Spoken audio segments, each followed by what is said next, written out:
Unë mendoj që ky do jetë një vit shumë i rëndësishëm në raport me çfarë ndodh në Iran dhe misionin tjetër ta bëjmë për Iranin. Kjo që po ndodh me protestat masive në Iran, ka të bëjë me atë që ndodhi në Venezuelë, qëndron dikush mbrapa tynëve? Nuk ka të bëjë me atë që ndodhi në Venezuelë. Ajo që ndodh në Iran ka të bëjë me atë që ndodh në Iran. Dhe mendoj që ky do jetë një vit shumë i rëndësishëm në raport me çfarë do ndodhi në Iran. Aq më tepër që vim nga një vit ku Irani tregoi që duke qenë një superfuqi ushtarake, raketore, kimike e tjerë, mund të destabilizojë gjithë rajonin, kështu që mendoj që ka ardhur koha që fokusi të përqendrohet në Iran. Por për momentin po flasim për Amerikën e Jugut dhe prioriteti politikës jashtme amerikane është që të rikthejnë në influencën e vet gjithë Amerikën e Jugut. Kulla, vizita e fundit të kryeministrit Netanyahu që ishte në SBA, u fol shumë se mund të kemi një sulm Izraelit mbi Iranin. Mund të ndodhë kjo? Mehmet, koha ka treguar që sa herë që sulmon dikush nga jashtë Iranin, iranianët bëhen bashkë.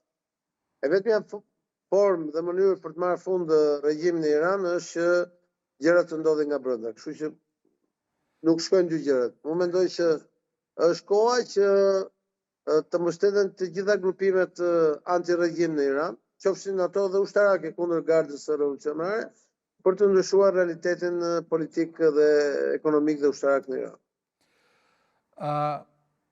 Kulla, kishim edhe për ta përmbyllur pasi që je atje afër, çka po ndodh edhe në Yemen?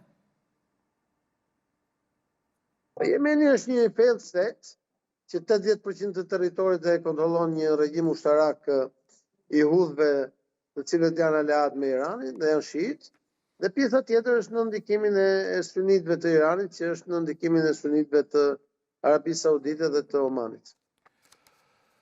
Kulla, ne jemi krejt në fund të emisionit, në këtë lidhje live direkte nga Xhiri Arabik, dhe për fund kemi lënë...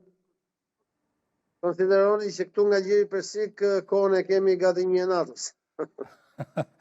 Ne për këtë arsye ndoshta sonte do ta përfundojmë pak më shpejt se zakonisht dhe shpresoj që nga regjia të japin foton. Ju e patët një postim dje mos gabosha për ish presidentin e Nikaraguas. Ja këtë foto. Jo të Nikaraguas, të Panamas. Panamas po.